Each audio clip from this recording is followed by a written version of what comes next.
Complete Works of Swami Vivekananda. Volume 1. Lectures and Discourses. Steps of Hindu Philosophic Thought. The first group of religious ideas that we see coming up, I mean recognized religious ideas, and not the very low ideas, which do not deserve the name of religion, all include the idea of inspiration and revealed books and so forth. The first group of religious ideas starts with the idea of God. Here is the universe, and this universe is created by a certain being. Everything that is in this universe has been created by him.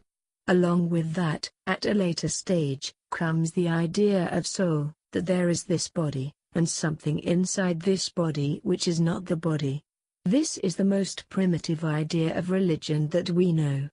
We can find a few followers of that in India, but it was given up very early.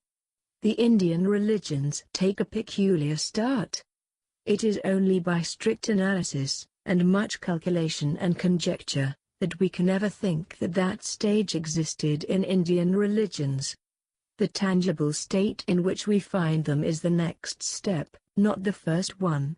At the earliest step the idea of creation is very peculiar, and it is that the whole universe is created out of zero, at the will of God, that all this universe did not exist, and out of this nothingness all this has come. In the next stage we find this conclusion is questioned. How can existence be produced out of non-existence? At the first step in the Vedanta this question is asked. If this universe is existent it must have come out of something, because it was very easy to see that nothing comes out of nothing, anywhere. All work that is done by human hands requires materials. If a house is built, the material was existing before. If a boat is made the material existed before. If any implements are made, the materials were existing before. So the effect is produced. Naturally, therefore, the first idea that this world was created out of nothing was rejected, and some material out of which this world was created was wanted. The whole history of religion, in fact, is this search after that material. Out of what has all this been produced? Apart from the question of the efficient cause, or God, apart from the question that God created the universe, the great question of all questions is, out of what did he create it? All the philosophies are turning, as it were, on this question. One solution is that nature, God, and soul are eternal existences, as if three lines are running parallel eternally, of which nature and soul comprise what they call the dependent, and God the independent reality. Every soul, like every particle of matter, is perfectly dependent on the will of God. Before going to the other steps we will take up the idea of soul, and then find that with all the Vedantic philosophers, there is one tremendous departure from all Western philosophy. All of them have a common psychology. Whatever their philosophy may have been, their psychology is the same in India, the old Sankhya psychology. According to this, perception occurs by the transmission of the vibrations which first come to the external sense organs, from the external to the internal organs, from the internal organs to the mind, from the mind to the buddhi, from the buddhi or intellect, to something which is a unit, which they call the Atman. Coming to modern physiology, we know that it has found centers for all the different sensations. First it finds the lower centers, and then a higher grade of centers, and these two centers exactly correspond with the internal organs and the mind, but not one center has been found which controls all the other centers. So physiology cannot tell what unifies all these centers. Where do the centers get united? The centers in the brain are all different. And there is not one center which controls all the other centers. Therefore, so far as it goes, the Indian psychology stands unchallenged upon this point. We must have this unification, something upon which the sensations will be reflected, to form a complete whole. Until there is that something, I cannot have any idea of you, or a picture, or anything else. If we had not that unifying something, we would only see, then after a while breathe, then hear, and so on. And while I heard a man talking, I would not see him at all, because all the centers are different. This body is made of particles which we call matter, and it is dull and insentient. So is what the Vedantists call the fine body. The fine body, according to them, is a material but transparent body, made of very fine particles, so fine that no microscope can see them. What is the use of that? It is the receptacle of the fine forces. Just as this gross body is the receptacle of the gross forces, so the fine body is the receptacle of the fine forces, which we call thought, in its various modifications. First is the body, which is gross matter, with gross force. Force cannot exist without matter. It must require some matter to exist, so the grosser forces work in the body, and those very forces become finer. The very force which is working in a gross form, works in a fine form, and becomes thought. There is no distinction between them, simply one is the gross and the other the fine manifestation of the same thing. Neither is there any distinction between this fine body and the gross body. The fine body is also material, only very fine matter, and just as this gross body is the instrument that works the gross forces, so the fine body is the instrument that works the fine forces. From where do all these forces come? According to Vedanta philosophy, there are two things in nature, one of which they call akasha, which is the substance, infinitely fine, and the other they call prana, which is the force. Whatever you see, or feel, or hear, as air, earth, or anything, is material, the product of akasha. It goes on and becomes finer and finer, or grosser and grosser, changing under the action of prana. Like akasha, prana is omnipresent, and interpenetrating everything. Akasha is like the water, and everything else in the universe is like blocks of ice, made out of that water and floating in the water, and prana is the power that changes this akasha into all these various forms. The gross body is the instrument made out of akasha, for the manifestation of prana in gross forms, as muscular motion, or walking, sitting, talking, and so forth. That fine body is also made of akasha, a very fine form of akasha, for the manifestation of the same prana in the finer form of thought. So, first there is this gross body. Beyond that is this fine body, and beyond that is the jiva, the real man. Just as the nails can be pared off many times and yet are still part of our bodies, not different, so is our gross body related to the fine. It is not that a man has a fine and also a gross body. It is the one body only, the part which endures longer is the fine body, and that which dissolves sooner is the gross. Just as I can cut this nail any number of times, so, millions of times I can shed this gross body, but the fine body will remain. According to the dualists, this jiva or the real man is very fine, minute. So far we see that man is a being, who was first a gross body which dissolves very quickly, then a fine body which remains through eons, and then a jiva. This jiva, according to the Vedanta philosophy, is eternal, just as God is eternal. Nature is also eternal, but changefully eternal. The material of nature, prana and akasha, is eternal, but it is changing into different forms eternally. But the jiva is not manufactured either of akasha or prana, it is immaterial and, therefore, will remain forever. It is not the result of any combination of prana and akasha, and whatever is not the result of combination, will never be destroyed, because destruction is going back to causes. The gross body is a compound of akasha and prana and, therefore, will be decomposed. The fine body will also be decomposed, after a long time, but the jiva is simple, and will never be destroyed. It was never born for the same reason. Nothing simple can be born. The same argument applies. That which is a compound only can be born, The whole of nature comprising millions and millions of souls is under the will of God. God is all-pervading, omniscient, formless, and he is working through nature day and night. The whole of it is under his control. He is the eternal ruler. So say the dualists.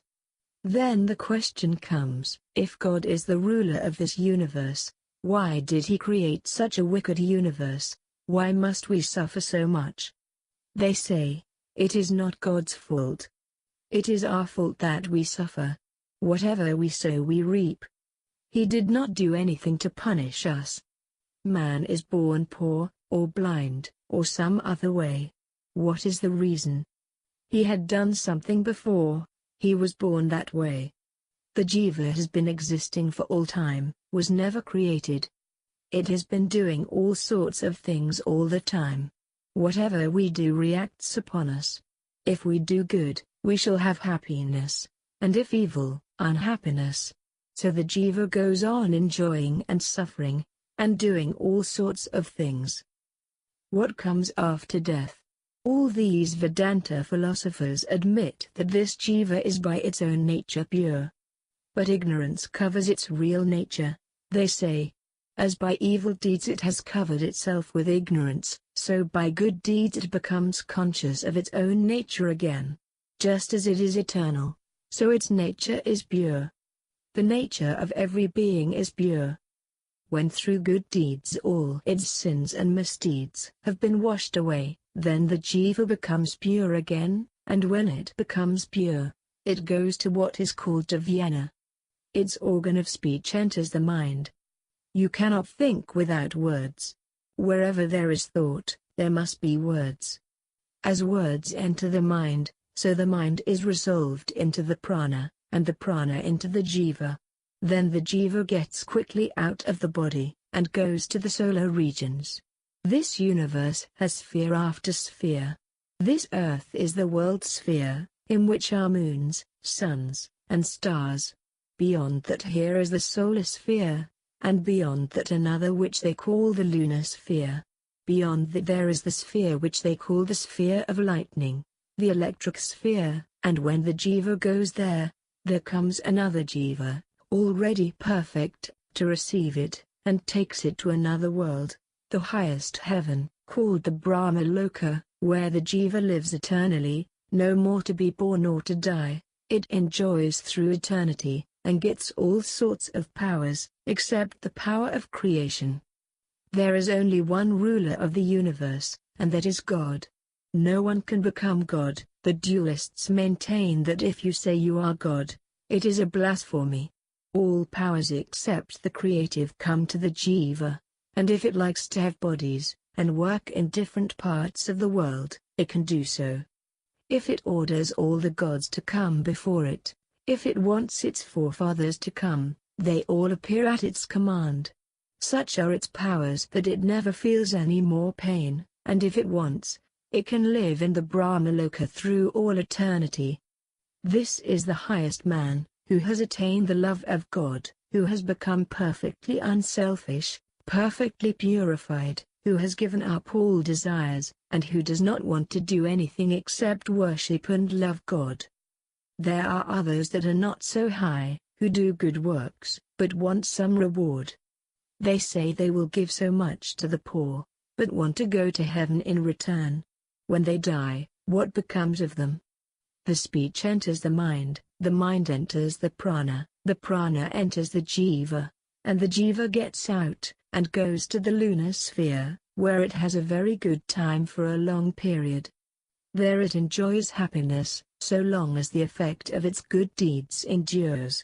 When the same is exhausted, it descends, and once again enters life on earth according to its desires.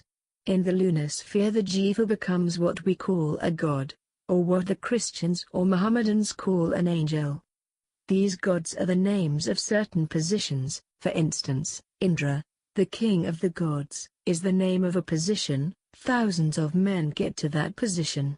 When a virtuous man who has performed the highest of Vedic rites dies, he becomes a king of the gods. By that time the old king has gone down again, and become man. Just as kings change here, So the gods, the devas, also have to die. In heaven they will all die. The only deathless place is Brahmaloka, where alone there is no birth and death. So the jivas go to heaven, and have a very good time, except now and then when the demons give them chase. In our mythology it is said there are demons, who sometimes trouble the gods. In all mythologies, you read how these demons and the gods fought, and the demons sometimes conquered the gods, although many times, it seems, the demons did not do so many wicked things as the gods. In all mythologies, for instance, you find the devas fond of women. So after their reward is finished, they fall down again, come through the clouds, through the rains, and thus get into some grain or plant and find their way into the human body. When the grain or plant is eaten by men, the further gives them the material out of which to get a fitting body. When the material suits them no longer, they have to manufacture other bodies. Now there are the very wicked fellows, who do all sorts of diabolical things. They are born again as animals, and if they are very bad, they are born as very low animals, or become plants, or stones. In the diva form they make no karma at all, only man makes karma. Karma means work which will produce effect. When a man dies and becomes a diva, he has only a period of pleasure, and during that time makes no fresh karma. It is simply a reward for his past good karma. When the good karma is worked out, then the remaining karma begins to take effect, and he comes down to earth. He becomes man again, and if he does very good works, and purifies himself, he goes to Brahmaloka and comes back no more. The animal is a state of sojourn for the jiva evolving from lower forms. In course of time the animal becomes man. It is a significant fact that as the human population is increasing, the animal population is decreasing. The animal souls are all becoming men. So many species of animals have become men already. Where else have they gone? In the Vedas, there is no mention of hell. But our Puranas, the later books of our scriptures, thought that no religion could be complete unless hells were attached to it, and so they invented all sorts of hells. In some of these, men are sawed in half, and continually tortured, but do not die. They are continually feeling intense pain, but the books are merciful enough to say it is only for a period. Bad karma is worked out in that state and then they come back on earth, and get another chance. So this human form is the great chance. It is called the karma body, in which we decide our fate. We are running in a huge circle, and this is the point in the circle which determines the future. So this is considered the most important form that there is. Man is greater than the gods. So far with dualism, pure and simple. Next comes the higher Vedantic philosophy which says that this cannot be. God is both the material and the efficient cause of this universe. If you say there is a God who is an infinite being, and a soul which is also infinite, and a nature which is also infinite, you can go on multiplying infinites without limit, which is simply absurd. You smash all logic. So God is both the material and the efficient cause of the universe. He projects this universe out of himself. Then how is it that God has become these walls and this table, that God has become the pig, and the murderer, and all the evil things in the world? We say that God is pure. How can he become all these degenerate things? Our answer is, just as I am a soul and have a body, and in a sense, this body is not different from me, yet I, the real I, in fact, am not the body. For instance, I say, I am a child, a young man, or an old man, but my soul has not changed. It remains the same soul. Similarly, the whole universe, comprising all nature and an infinite number of souls, is, as it were, the infinite body of God. He is interpenetrating the whole of it. He alone is unchangeable, but nature changes, and soul changes. He is unaffected by changes in nature and soul. In what way does nature change? In its forms, it takes fresh forms. But the soul cannot change that way. The soul contracts and expands in knowledge. It contracts by evil deeds. Those deeds which contract the real natural knowledge and purity of the soul are called evil deeds. Those deeds, again, which bring out the natural glory of the soul, are called good deeds. All these souls were pure, but they have become contracted, through the mercy of God, and by doing good deeds, they will expand and recover their natural purity. Everyone has the same chance, and in the long run, must get out. But this universe will not cease, because it is eternal. This is the second theory. The first is called dualism. The second holds that there are God, soul, and nature, and soul and nature form the body of God, and, therefore, these three form one unit. It represents a higher stage of religious development and goes by the name of qualified monism. In dualism, the universe is conceived as a large machine set going by God, while in qualified monism, it is conceived as an organism, interpenetrated by the divine self. The last are the non-dualists. They raise the question also, that God must be both the material and the efficient cause of this universe. As such, God has become the whole of this universe and there is no going against it. And when these other people say that God is the soul, and the universe is the body, and the body is changing, but God is changeless, the non-dualists say, all this is nonsense. In that case, what is the use of calling God the material cause of this universe? The material cause is the cause become effect, the effect is nothing but the cause in another form. Wherever you see an effect, it is the cause reproduced. If the universe is the effect, and God the cause, it must be the reproduction of God. If you say that the universe is the body of God, and that the body becomes contracted and fine and becomes the cause, and out of that the universe is evolved, the non-dualists say that it is God himself who has become this universe. Now comes a very fine question. If this God has become this universe, you and all these things are God. Certainly. This book is God, everything is God. My body is God, and my mind is God, and my soul is God. Then why are there so many jivas? Has God become divided into millions of jivas? Does that one God turn into millions of jivas? Then how did it become so? How can that infinite power and substance, the one being of the universe, become divided? It is impossible to divide infinity. How can that being become this universe? If he has become the universe, he is changeful, and if he is changeful, he is part of nature, and whatever is nature and changeful is born and dies.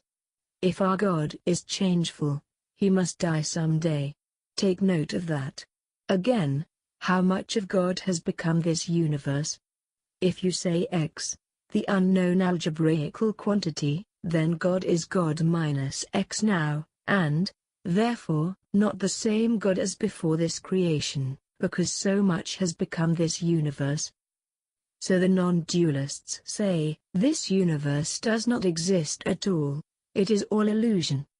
The whole of this universe, these devas, gods, angels, and all the other beings born and dying, all this infinite number of souls coming up and going down, were all dreams. There is no jiva at all. How can there be many? It is the one infinity. As the one sun, reflected on various pieces of water, appears to be many, and millions of globules of water reflect so many millions of suns, and in each globule will be a perfect image of the sun, yet there is only one sun, so are all these jivas but reflections in different minds. These different minds are like so many different globules, reflecting this one being. God is being reflected in all these different jivas. But a dream cannot be without a reality, and that reality is that one infinite existence. You, as body, mind, or soul, are a dream, but what you really are, is existence, knowledge, bliss. You are the God of this universe. You are creating the whole universe and drawing it in. Thus says the Advaitist. So all these births and rebirths, coming and going, are the figments of Maya. You are infinite. Where can you go? The sun, the moon, and the whole universe are but drops in your transcendent nature. How can you be born or die? I never was born, never will be born. I never had father or mother, friends or foes, for I am existence, knowledge, bliss absolute. I am He, I am He. So, what is the goal, according to this philosophy? That those who receive this knowledge are one with the universe. For them, all heavens and even Brahmaloka are destroyed, the whole dream vanishes, and they find themselves the eternal God of the universe. They attain their real individuality, with its infinite knowledge and bliss, and become free. Pleasures in little things cease. We are finding pleasure in this little body, in this little individuality. How much greater the pleasure when this whole universe is my body. If there is pleasure in one body, how much more when all bodies are mine? Then is freedom attained. And this is called Advaita, the non-dualistic Vedanta philosophy. These are the 3 steps which Vedanta philosophy has taken, and we cannot go any further, because we cannot go beyond unity. When a science reaches a unity, it cannot by any manner of means go any further. You cannot go beyond this idea of the absolute. All people cannot take up this Advaita philosophy. It is hard. First of all, it is very hard to understand it intellectually. It requires the sharpest of intellects, a bold understanding. Secondly, it does not suit the vast majority of people. So there are these 3 steps. Begin with the first one. Then by thinking of that and understanding it, the second will open itself. Just as a race advances, so individuals have to advance. The steps which the human race has taken to reach to the highest pinnacles of religious thought, every individual will have to take. Only, while the human race took millions of years to reach from one step to another, individuals may live the whole life of the human race in a much shorter duration. But each one of us will have to go through these steps.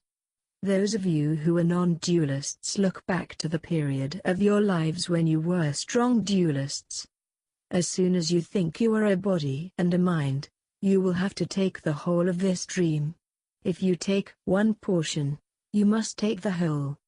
The man who says, "Here is this world, and there is no personal God," is a fool, because if there is a world, there will have to be a cause, and that is what is called God. You cannot have an effect without knowing that there is a cause. God will only vanish when this world vanishes. Then you will become God, absolute, and this world will be no longer for you. So long as the dream that you are a body exists, you are bound to see yourself as being born and dying, but as soon as that dream vanishes, so will the dream vanish that you are being born and dying, and so will the other dream that there is a universe vanish. That very thing which we now see as the universe will appear to us as God, absolute, and that very God who has so long been external will appear to be internal, as our own self.